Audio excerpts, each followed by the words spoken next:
This episode of Sounds Good is brought to you by the people who make my podcast happen, Gradient. Gradient is the brand reaching open-minded, culturally inclusive, justice-oriented millennials through in-depth reporting, long-form features, and thoughtful commentary on what's happening in the world around us. If you like this podcast, be sure to check out some of the other great shows that are a part of the Gradient Podcast Network. One in particular that I've been really into lately is In Case You Missed It, Gradient's weekly news roundup podcast, where members of the Gradient team give their perspective on 5 news stories from the week that was. I love how much fun they have. Listen to this clip from last week's episode. We talked about millennials, and they do feel more empowered today. So I think like they do feel like they can make a difference. And another question that comes to my mind is, how does technology come into play? Is, when all the opportunities to give to the Red Cross by texting, is that actually creating a lot of giving that wasn't there before? I think it's a lot easier than it's ever been before. Right. And it's something that you can have set up coming out of your bank account every month. You don't need to think about. It's like Hulu and Spotify. Yeah, and thanks to Apple Pay. Yeah. Now you can just boop right there and give it. Thank goodness for millennials. Thank goodness. What would you guys do without us? Probably get a lot done. Great day. Without Michael and I. Great day for millennials. A great day for millennials. Follow along on Facebook and Twitter at @gradient.is. That's Gradient DOTIS. And just search for Gradient and subscribe to their podcasts on iTunes or your favorite podcast app. Gradient. News, culture, and the human experience.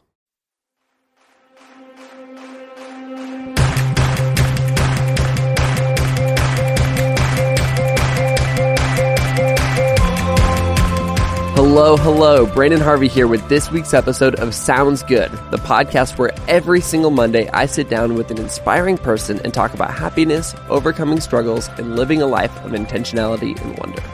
This week I'm talking with Victor Saad. Victor is an Egyptian-American living in Chicago who believes that relationships are the most powerful engines for change. After ditching grad school to create his own successful master's program called the Leap Year Project, Victor founded the Experience Institute, joining forces with industry leaders from places like Leo Burnett, Stanford, and Ideo to design a new type of higher education rooted in real-world experience. Victor is a fascinating guy, a deep thinker, and a friend to many. I'm so excited for you to hear this episode. Oh, and real quick, it's worth mentioning that I recorded this episode outside of the studio while I was traveling in Portland, Oregon this past week. Let's jump straight into this.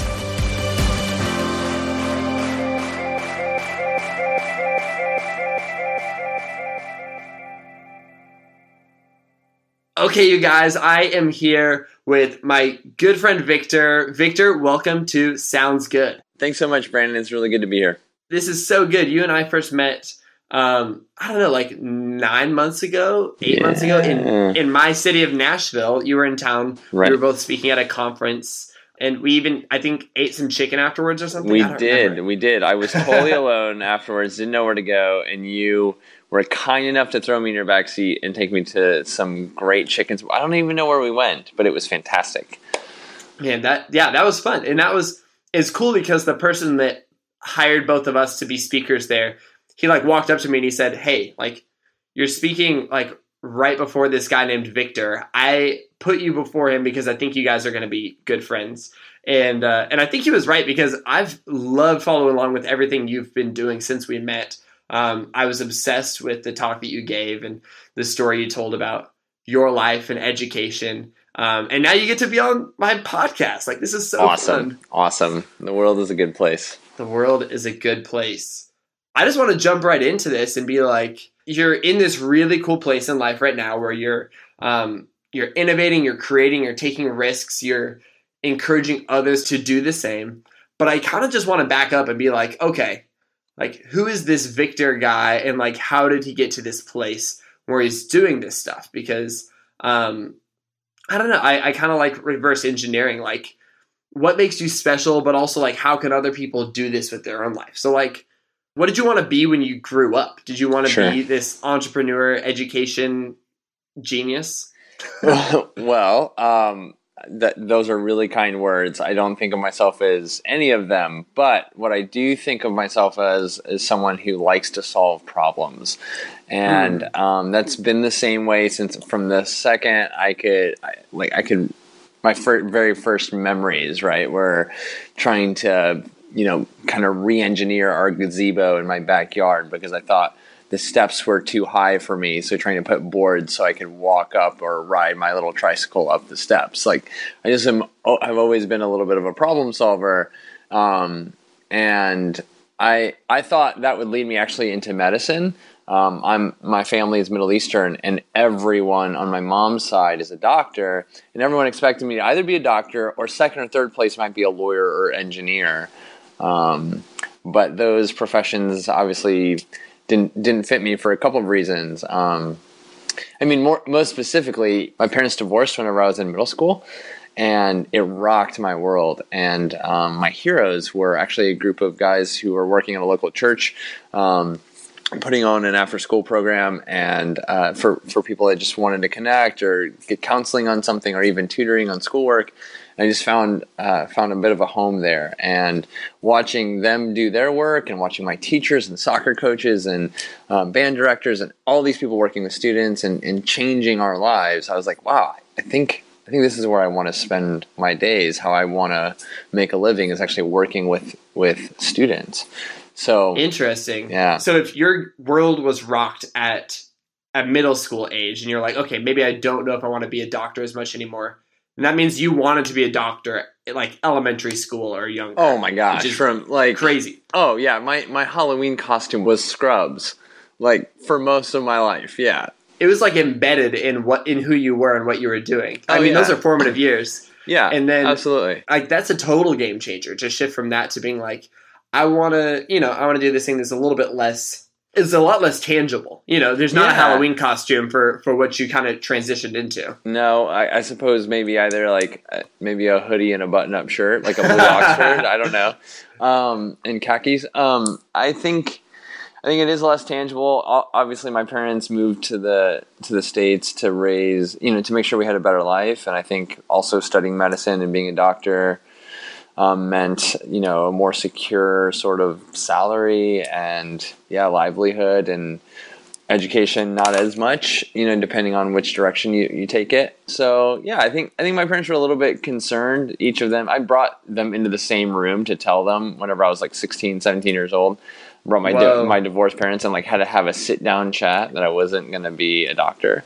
And how did they take that? Well, they were both really silent. My dad asked me questions, and my mom is really sweet and really like my biggest fan. She's lovely, and she was like, "Why can you not do both?" Just like in a very like sweet, sort of endearing kind of like almost just like just genuinely curious. Like, can you do both? Like, can you be a doctor and work with students? Which is a valid question, Yeah. And I was like, I really want to go this direction. And they eventually supported me. I was going to Moody. That's where I wanted to go. I had heard about it from a friend in my youth group. And they knew about it as well. They lived in Chicago before we lived in Missouri. And so they knew it was a good school. And they ended up giving me their blessing. That's great. That's amazing. And then, okay, so what did you study in school then? So I started youth ministry. It was I went to Moody, which is a pretty conservative Christian school. And for 5 years after school, I worked at a large church in the west suburbs that was building a 40,000 square foot student space called The Hub. Wow. And I got to be part of finishing off the building of that space and then working with the team, the youth ministry team there to grow the student programs and to launch another campus of the church in Aurora. And it was a blast. I got to be a creative director, a program director, a teacher. I even coached soccer in the evenings. So I was doing all the things that I thought I was cut to do. I read this on your blog a while back, and I just thought that this story was amazing. At one point, you were trying to pay tuition, and you no, and you decided that a fun way to pay tuition would be to buy some PS3s, some PlayStation 3s that were high in demand, and sell them on probably eBay or something. Can we talk about this story really quick? Because I am literally right now writing a note to myself never to do a podcast with you again, like ever. This is it. You do too much digging. Yeah, I mean, at the time, my parents were divorced. I was paying my way through, and Moody is very affordable. Like, there's no tuition. All you do is pay room and board. It's $10,000 a year, but for a college kid, that's still a lot. And so I was doing everything I could to pay my way, and my parents helped when they could. So that's not to say they were just like leaving me out on an island. But anyway, so yeah, PS3 is high in demand. Me and two of my soccer buddies decided, oh my gosh, we could totally camp out. We could skip a couple classes. I think we were seniors, and so maybe juniors. I can't remember now. But yeah, so we went 2 nights before they were released. Yeah, I think they were getting released on I don't know. I can't remember the exact dates. I have a bad memory. I think I just blocked it out. And we found this boutique little tech shop that was, guaranteed that there were going to be 10 of them. We were number 1, 2, and 3 in line. And we decided really quick we'd go grab a bite. We come back, and there's one guy ahead of us. No, your plan is foiled. Our plan is foiled. We're like, okay, 10 PS3s. We could at least get each one, and they're going on eBay for 2-3 times the cost. This is in 3 days. We could each make $600 to $1,000. And that's worth our time. And we're having fun. We're on the news. We're camping out. Drunk people were coming by and having great conversations with us at midnight. It was fantastic. And it was cold, but it was fun. Anyway, long story short, the final morning comes, and the owner says there's been so much of a shortage that he only got one PS3. Terrible. And so 2 nights, 3 days later, this one guy ahead of us gets it. And we go home. He actually, lots of nuances. You can read the story on my blog, but a funny one nonetheless. What I do want to add into that story, because this is the part that I love, is that at one point that person, he was freezing cold. He just like kind of asked you guys, he's like, hey, can I please like go and sleep in my bed for this last night?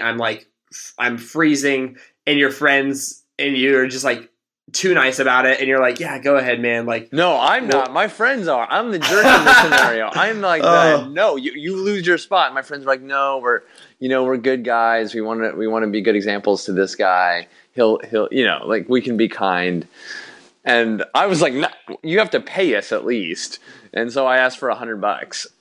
He paid us $100. Oh my gosh! And I was like, all right, and that's fine. And yeah, he came back all bright and cheery in the morning, and then he stole the last PS3. Yeah, he bought it. He didn't. Yeah.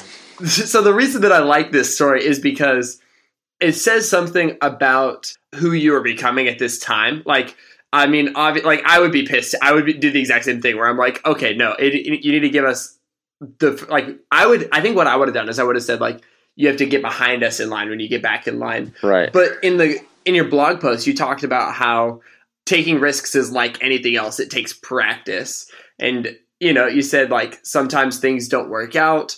And you talked about just this idea of just, like, going for things.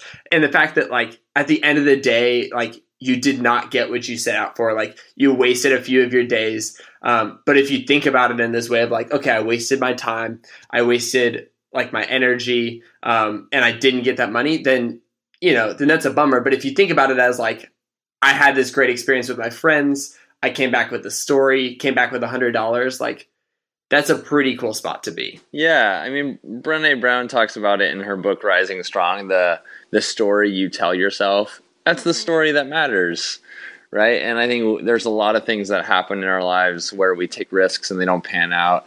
And you could tell yourself you're a failure, and that's the story you believe, or that you wasted a lot of time and money, or you can tell yourself the story that is perhaps the truth of it, which is who you met, what you learned, how much stronger you'll be, how you'll be able to counsel others and advise others. And I think that's going to be a huge part of any risk you take, is knowing that you might fail, but you're able to find the good in it and to latch onto that story.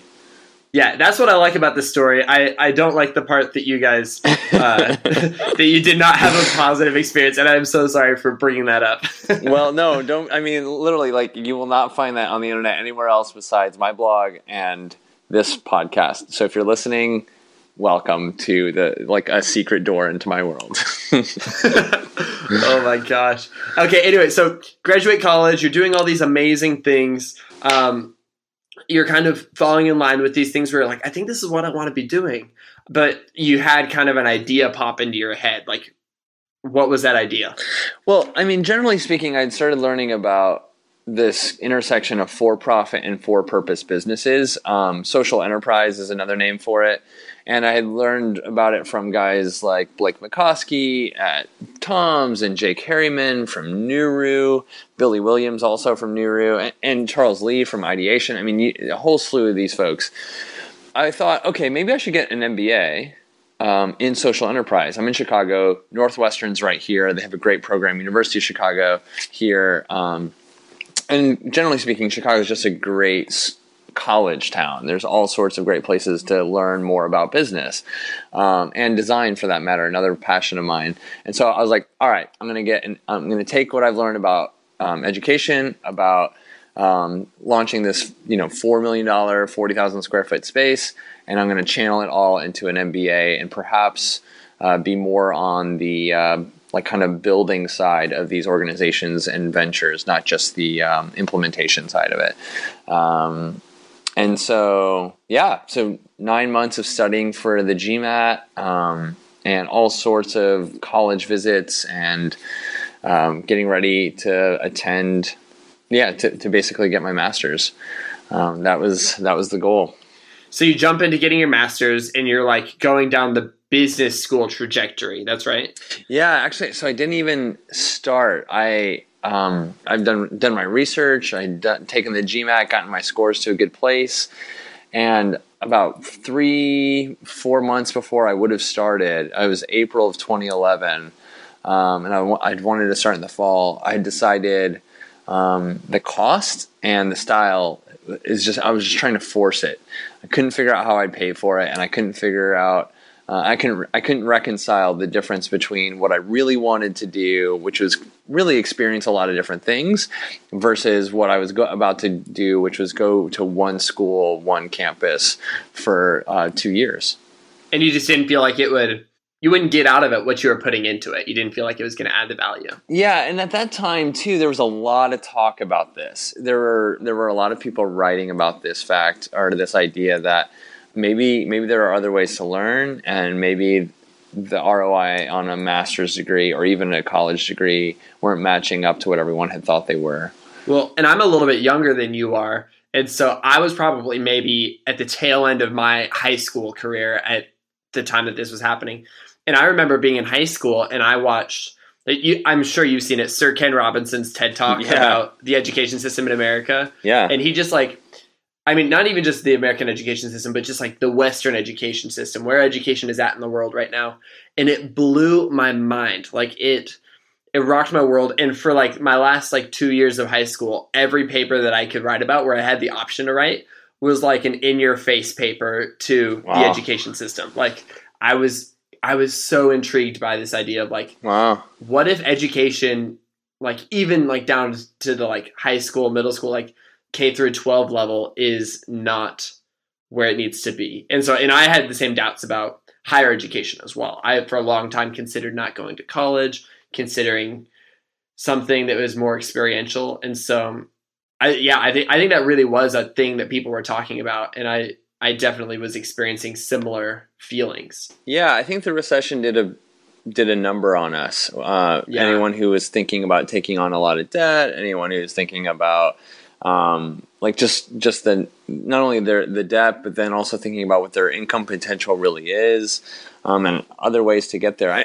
I mean, look, when I remember studying for my GMAT, and there were 3 things that I was really hoping to get out of a business degree, and that was tools, credibility, and a network. And then the 4th thing is employment.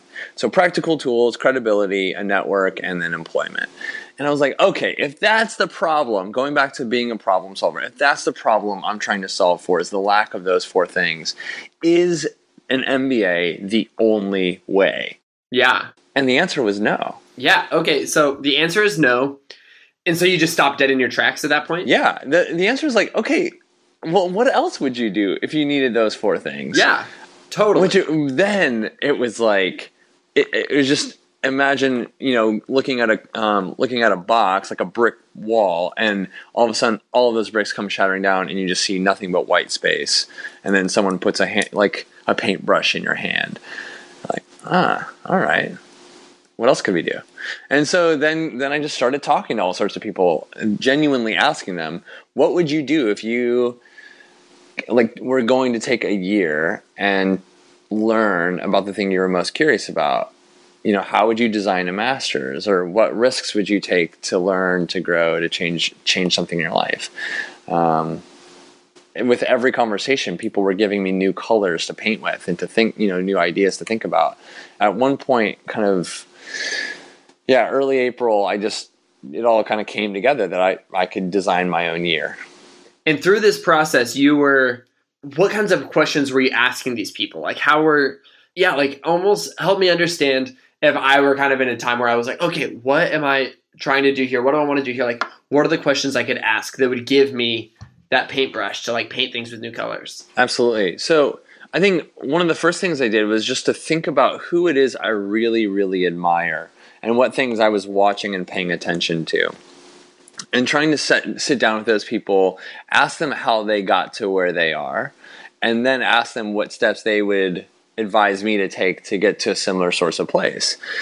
And so some people did the traditional route. They did business schools, or they did, some sort of master's, or, some great degree. But a lot of them didn't. And a lot of them just said, look, I just put myself in situations where there were good people around me. And I just started working really hard, trying to find ways to be helpful, to contribute. Another thing to ask is just where would you go? And so people would tell me, look, a great place for this is the Bay or LA, or, just spend more time in the city rather than in the suburbs, and go to every tech entrepreneurship event, or go to every, education event that you can get to. Or, people were just willing to share the places that they've been or thought they wanted to go to and tell me to go there. And the fun thing was that at first people thought I was pretty crazy.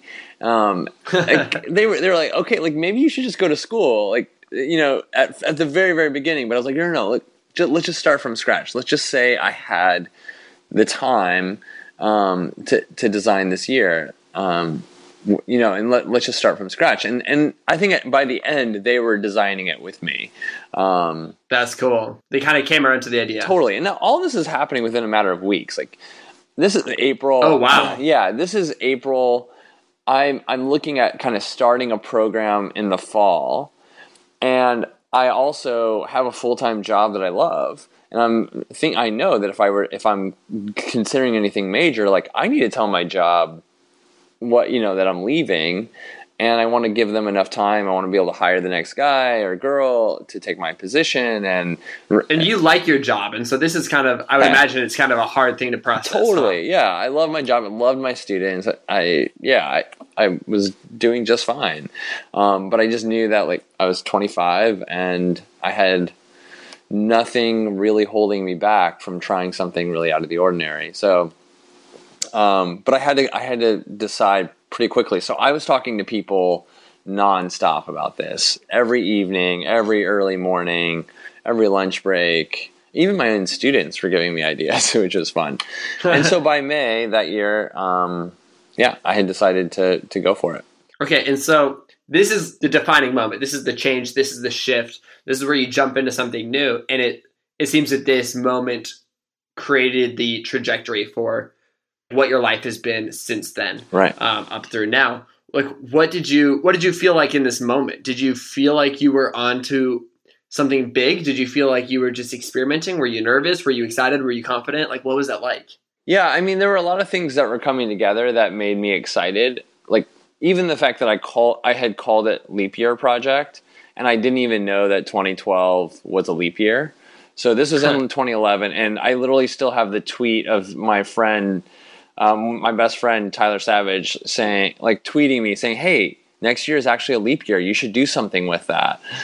This was in April or May of 2011, and so that was fun. And then I had to raise some cash to make it happen, and so at that time, crowdfunding was, Kickstarter was around, but as far as like, I don't know, CrowdRise or I don't know, there's all sorts of crowdfunding tools now, but it was still on the fringe. So I was trying to figure out how to raise money, and I created a kind of a magazine subscription to my own year. Like, so $10 a month, people would get my digital newsletter, and people were excited to actually get behind me and to subscribe. So I, by the end of that summer, I think I had, I don't know, maybe 110 people or something. And my goal was 200. And so I, had a small stipend and had a good little community around me. And, but I was nervous. I mean,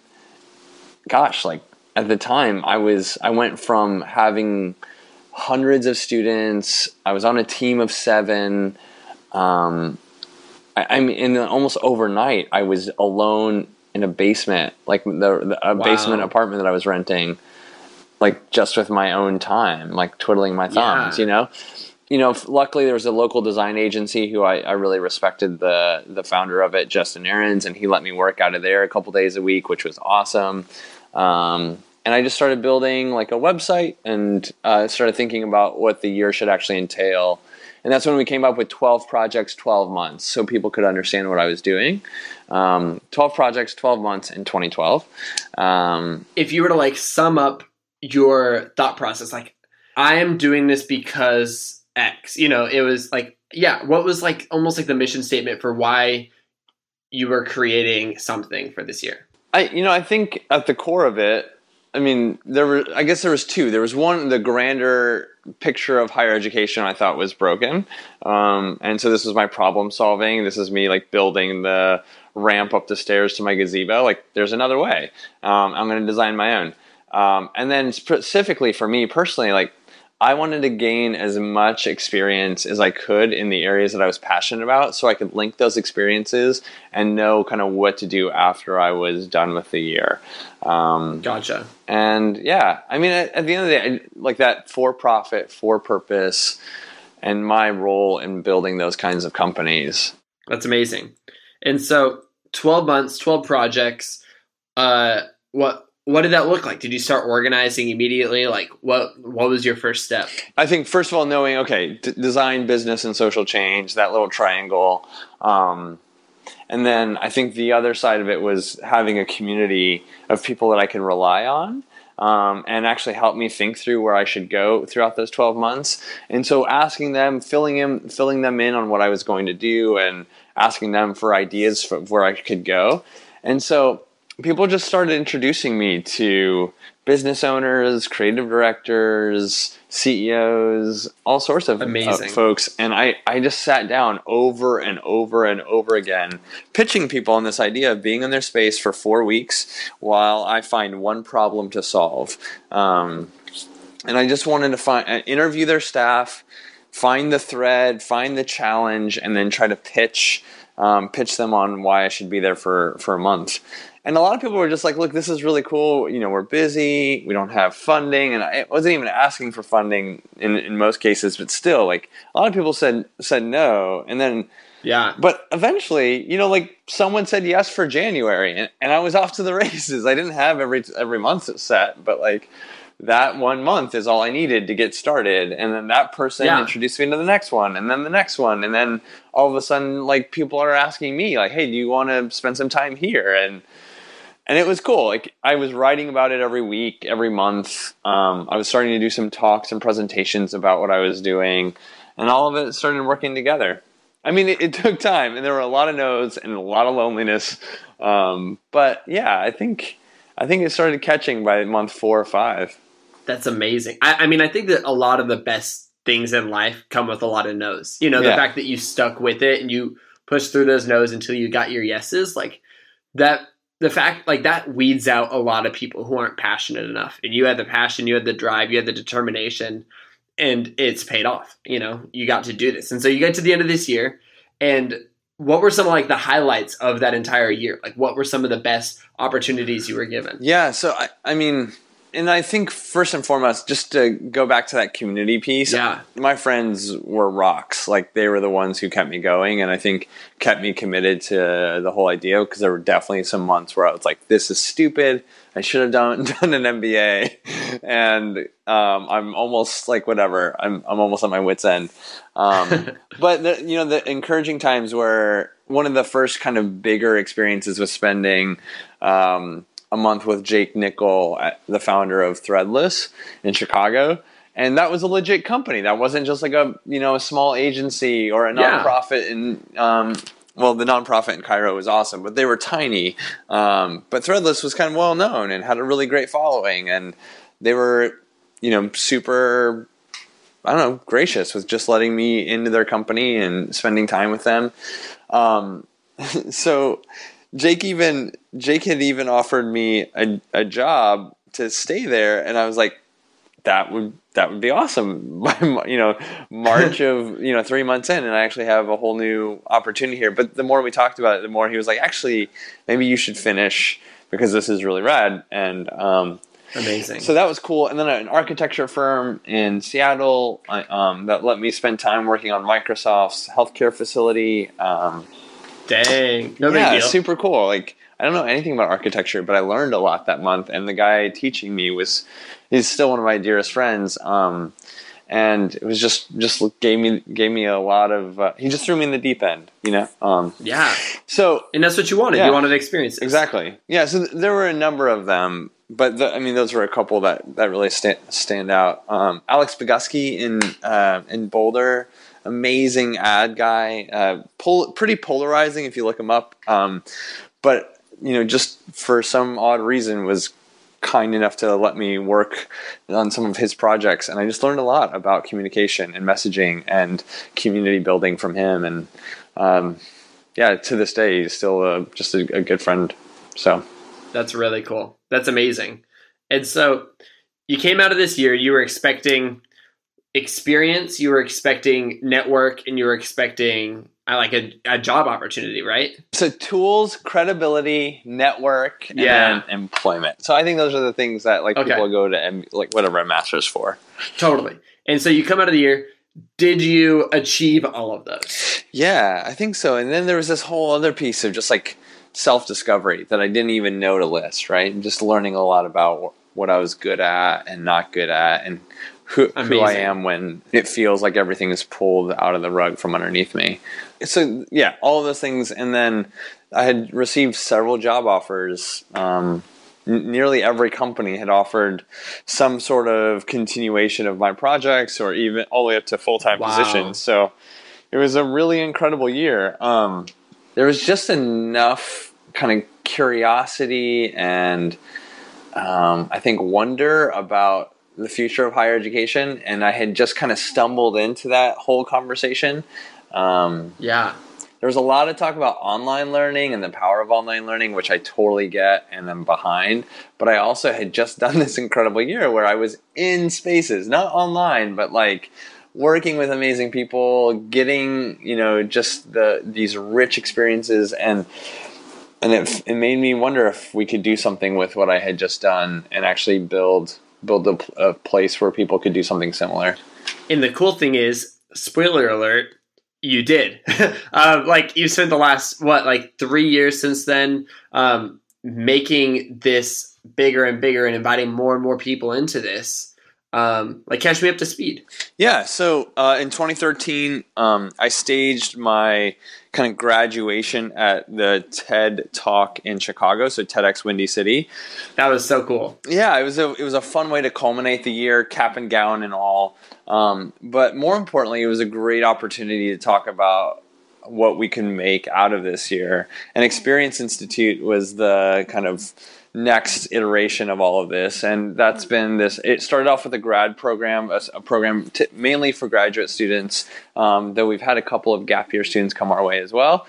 And instead of 12 projects in 12 months, the program has been fall, spring, summer experiences, so about 90 days each, with classes in Chicago in between each. So coming to Chicago in September, 2 weeks, you study design thinking, storytelling, business, community building, and self-awareness. And then travel to a company or organization, come back in January, and continue that rhythm throughout the year. 2013, I put this call out and had 34 applications for this crazy new little school, and we took on just a handful of students that we thought we could support throughout the year as they designed their year with us, getting paid, learning, being in community together, and learning from incredible instructors who came in from local schools or businesses, teaching these workshops about the things that, the things I just mentioned. And we were starting to cook, starting to create this new place. That's been the really, really fun part for me to see is, because you had this incredible experience and it could have just stopped there and you could have gone and just worked for Threadless and this would have just been a thing that you tell your kids about one day. But you're creating something and you're inviting people into this thing. I love that. I love that you made it more than just about yourself. Like you took it outside of yourself, and it seems like it's changing the game for a lot of these students. Is that right? Yeah. Well, first of all, I don't know. I am now the lucky one, right? I get to spend time with people who are at points of transition and who are taking these huge leaps they're now talking to their parents, right? Saying, I don't think a traditional route is for me. They're the ones bringing their parents into the room. Having a sit-down conversation. Right. The same one. And they're the ones who are like, this feels broken and I'd like to try something different.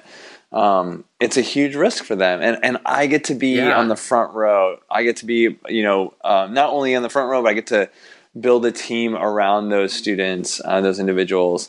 And typically, like I said, those students have been anywhere from their early 20s to late 30s, maybe shifting careers. Most recently, we're now doing it with college. We started a 3-month program for college students, where college students leave campus, and you can even earn credit, and they're traveling around the world, and they're doing classes and studying online. It's and they're same thing.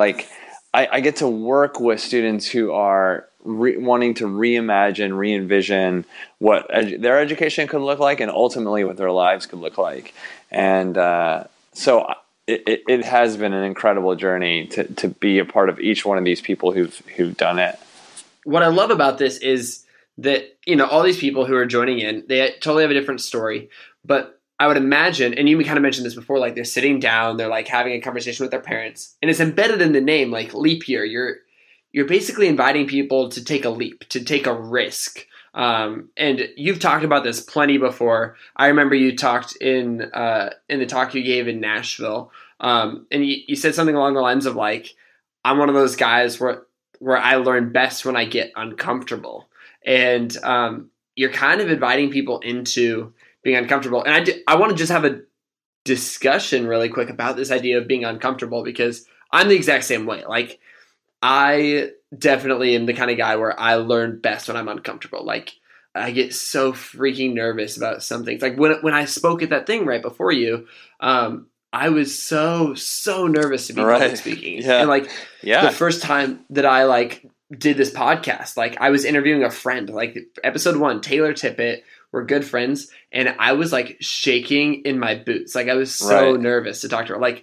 And all these things where I was uncomfortable and I was nervous were definitely some of the highlights of my life. They were growing moments. There were points where I learned.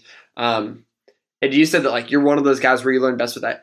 Do you think that this applies to everyone, or do you feel there's a certain crew of us that are what have you found with interacting with so many people where you're encouraging them to take risks? Well, there's actually, there's some science behind all of this. Lev Vygotsky, a Soviet psychologist, he is the founder of an idea called the zone of proximal development. And I love this already. This is fascinating. And essentially that there are kind of 3 zones that everyone has, and it's their comfort zone. And this is kind of a simpler version of it. You can literally Google zone of proximal development and totally geek out on all of this. But there's the comfort zone, there's the learning zone, and then there's the panic zone. And the comfort zone is where everything, it's the status quo. It's not that you have every resource on the planet. It's just that you have your routines down, you have your normal life set.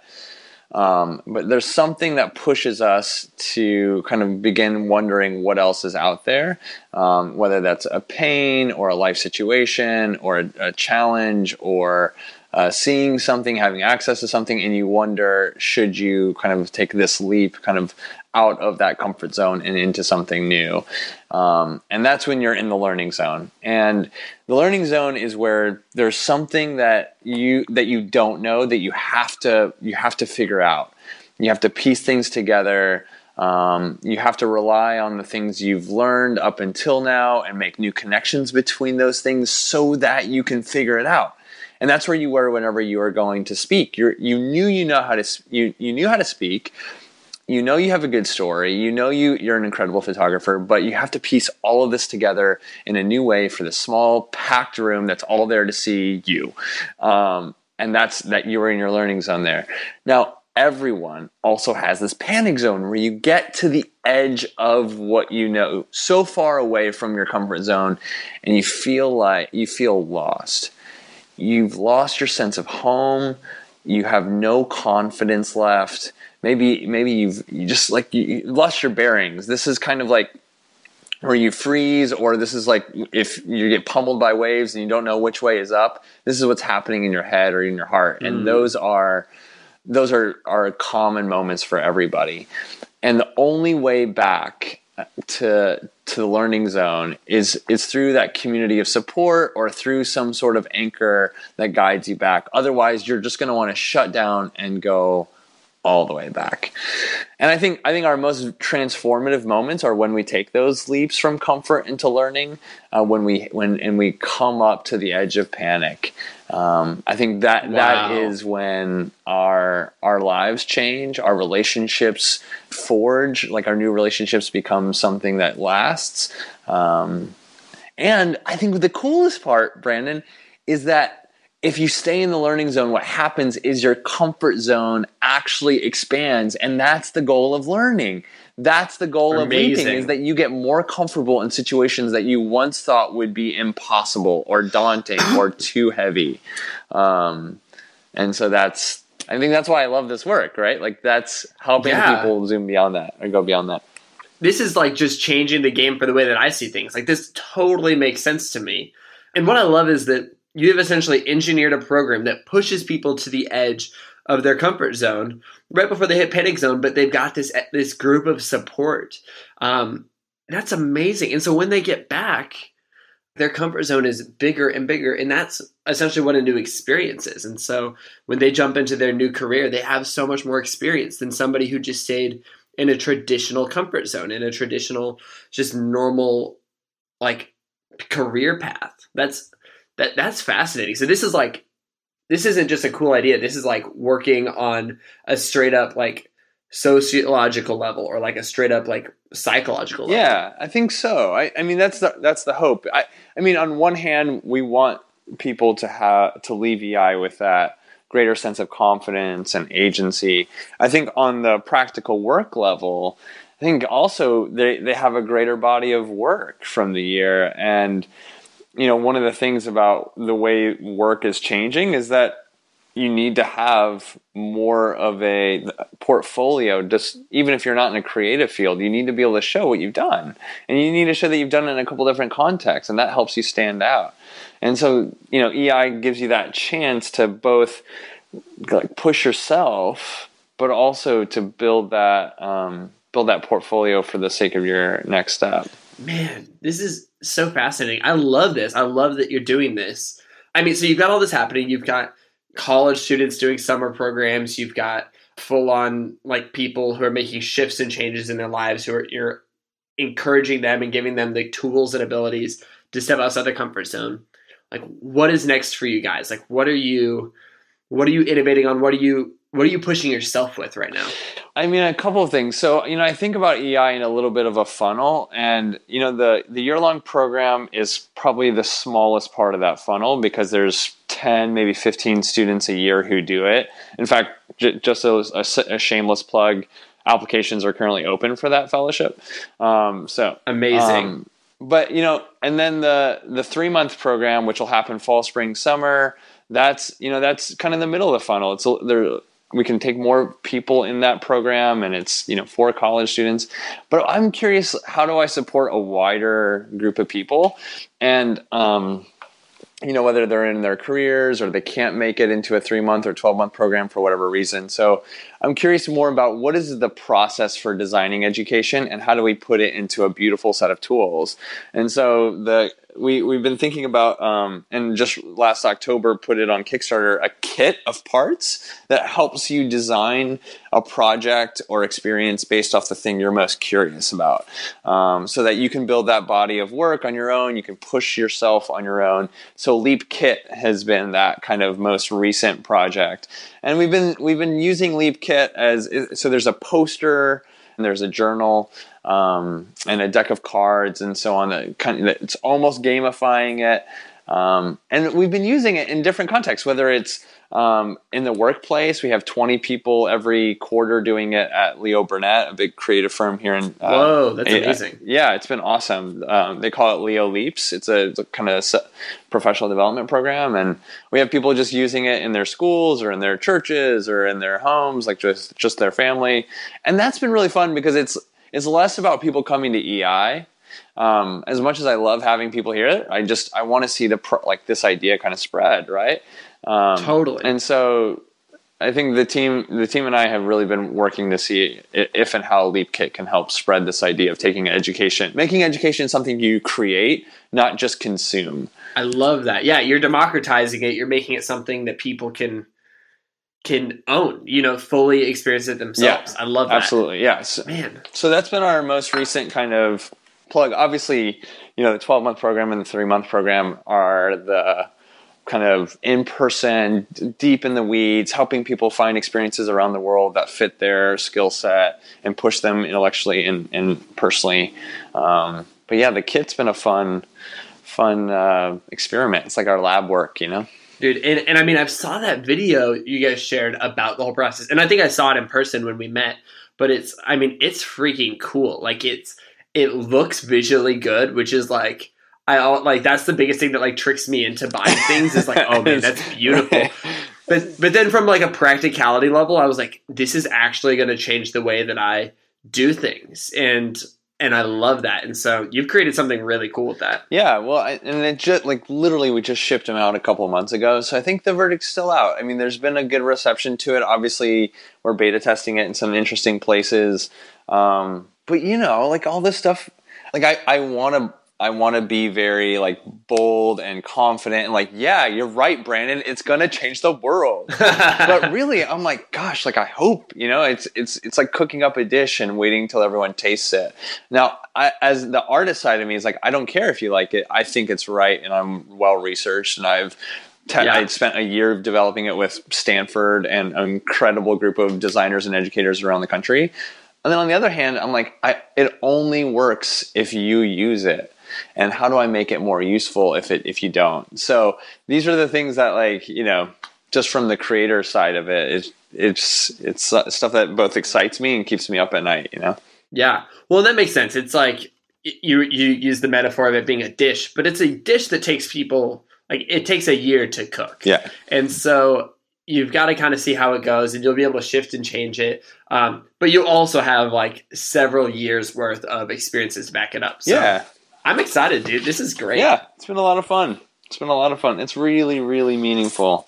And if you look at any corner of EI, you'll find just the most wonderful people. And I mean, you're part of that now. I mean, just by the conversations we've shared and the feedback you've given, and even the fact that I get to be part of a small part of your world right now. I think that's where education really blossoms, is in community. I don't think it's a solo act. And so EI is as much a community as it is a program, Man, I am honored by that. And I mean, I really do love what you're doing. Let's transition into this thing. Every single week I ask people a few questions that I love to ask.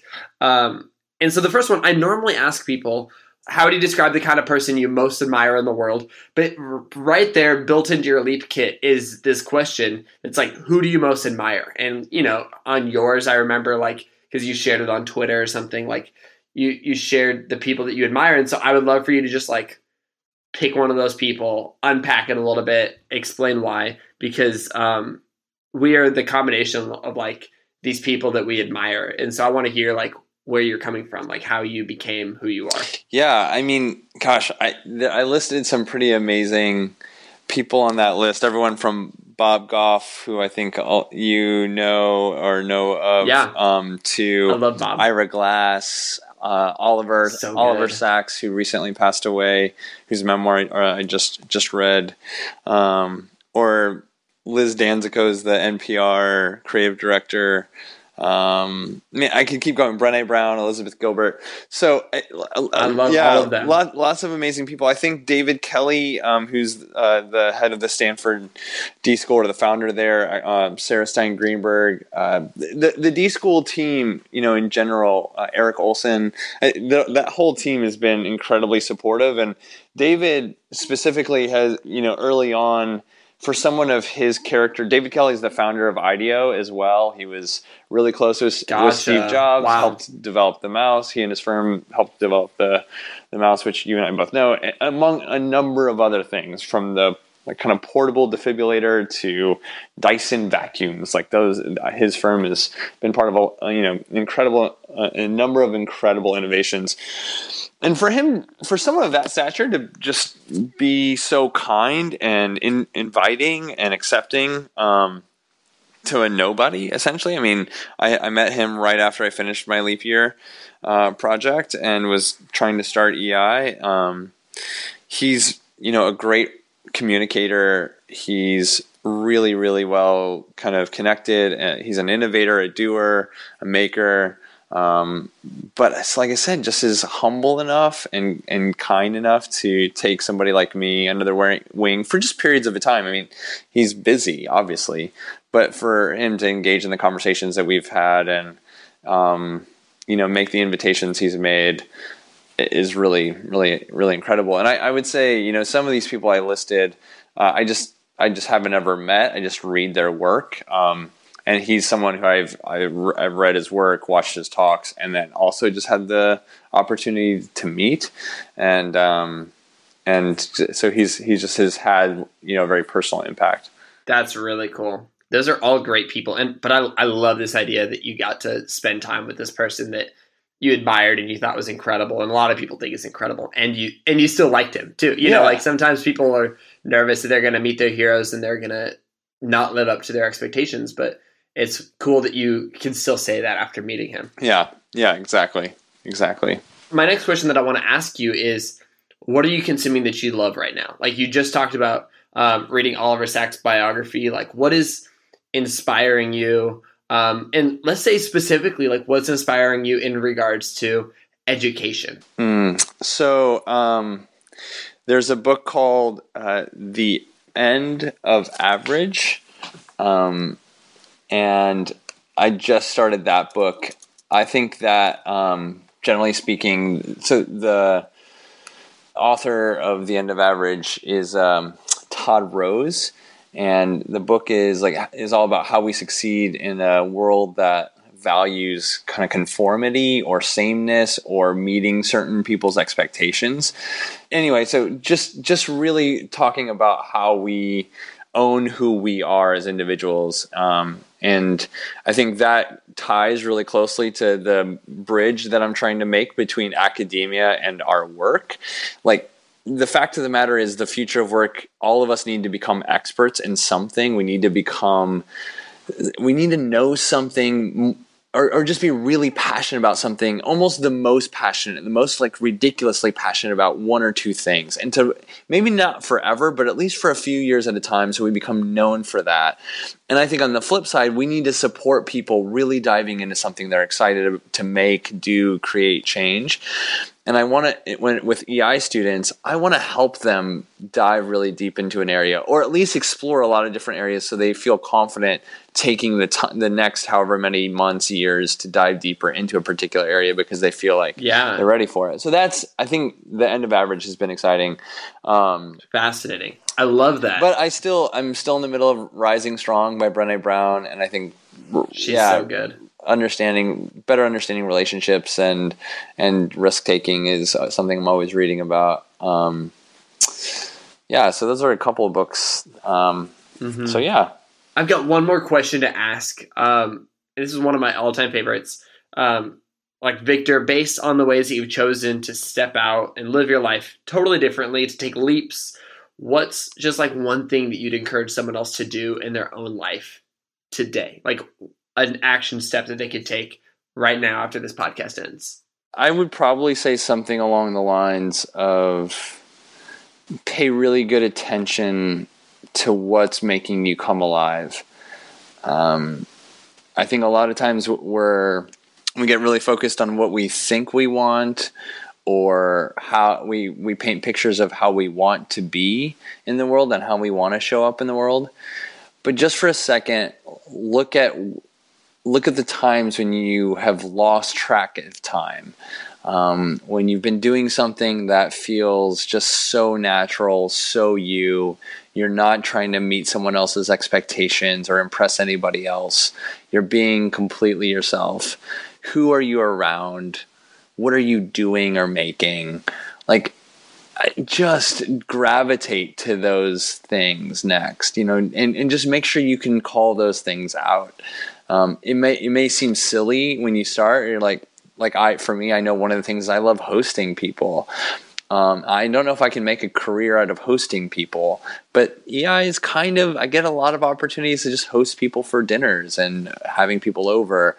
And so I know that that's very life-giving for me. And though that might seem silly on the surface, it's actually one of the core things you'll see and feel if you come around EI is hopefully you feel hosted and cared for here. So what is it for you? I mean, that's just one random thing for me, but like, what is that for you? And I hope all of you know that thing or those things and can begin to think about how you can do more of that. That's amazing. Look at the times that you've lost track of time. I think I love that. I'm psyched about that. I'm going to start processing through that. And I think that's good, because if nothing else, it might cause you to step outside of your comfort zone and say, I'm going to do a little bit more of this. Right. And sometimes it takes a risk. And that's what the Experience Institute, that's what this idea of leaping is all about. Dude, that's so good. On that note, I want to say, like, if people are psyched about what they're doing, if they want to pick up a leap kit, if they want to apply, or if they want to follow along with your personal story, where can they do that on the internet? Yeah, so they can visit expinstitute.com, and there you can learn about the 3 and 12 month program, or if you want to pick up a leap kit, it's all pretty easy to navigate, so check it out there, and you can join the newsletter there as well if you want to receive updates. Dude, amazing. I'm so glad that I get to have you on the show. It's so fun to hear more about like your heart behind what you're doing, where you're going, what you're up to, and I'm still freaking thinking about that idea of our comfort zones and like the psychology behind growing and pushing. So thank you so much for all of that. Yeah, of course. And thanks for having me on the show. And to everyone listening, thanks for taking the time to listen, and hope to run into some of you someday soon.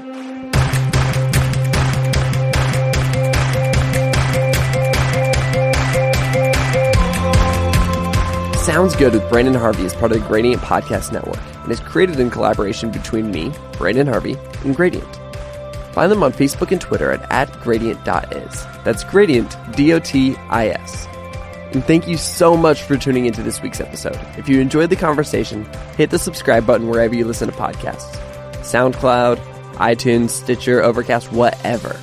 That way new episodes of Sounds Good will download to your phone in your sleep. And outside of this podcast, you can find me basically everywhere on the internet. Just search for my name. That's Brandon with an E-N. And that's it for this week's podcast. I'll see you next week when we get the opportunity to learn from another incredible person. Sound good?